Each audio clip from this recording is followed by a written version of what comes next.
The tension between players kneeling during the national anthem in silent protest of racial and social injustice and those who disagree with the protesters has been well publicized in the NFL since former 49ers quarterback Colin Kaepernick first knelt last season.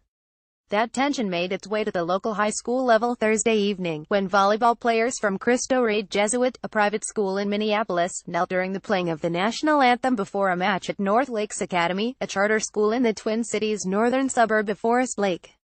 Cam Stotler, executive director of North Lakes Academy, said Friday afternoon that some adult fans in attendance shouted at the kneeling to players to stand up and said, "Not in our house." It made for an emotionally charged game, Stotler said of the match, which North Lakes won in 4 sets. "We are very proud of how our students and coaches responded.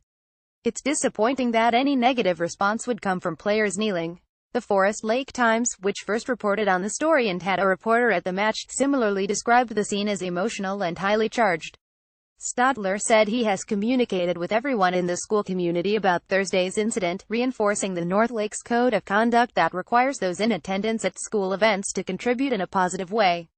Robert Carpentier, the athletic director at Cristo Rey Jesuit, said on Friday that most if not all of the school's volleyball players had been kneeling during the national anthem, with their hands on their hearts, before every match this season without previously hearing any negative feedback from other teams or fans.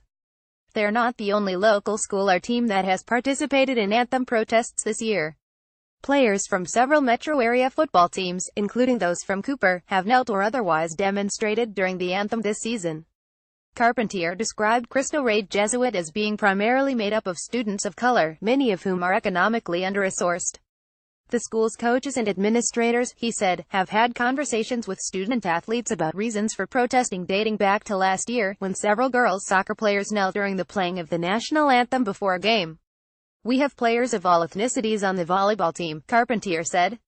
"My personal perspective is that we all want to teach kids to advocate for themselves. Our school policy is that as long as they are respectful and reasonable, we respect their rights." Stotler, who was not at the match, said North Lakes Academy issued an apology to Cristo Rey Jesuit. "There was a level of embarrassment that was relayed to me by the coaches," he said.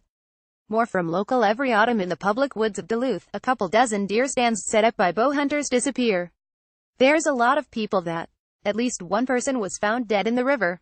Authorities are still unsure how many people were on board. Something about the boarded-up old house on St. Paul's East Side intrigued Carpenter Cliff Carey, a 36-year resident of the Dayton's Bluff neighborhood north of. Authorities say several people had to be rescued after an explosion and fire at a 3-story residence in Racine. A small number of police departments are showing interest in a new type of video camera that can be mounted directly on officers' guns, saying,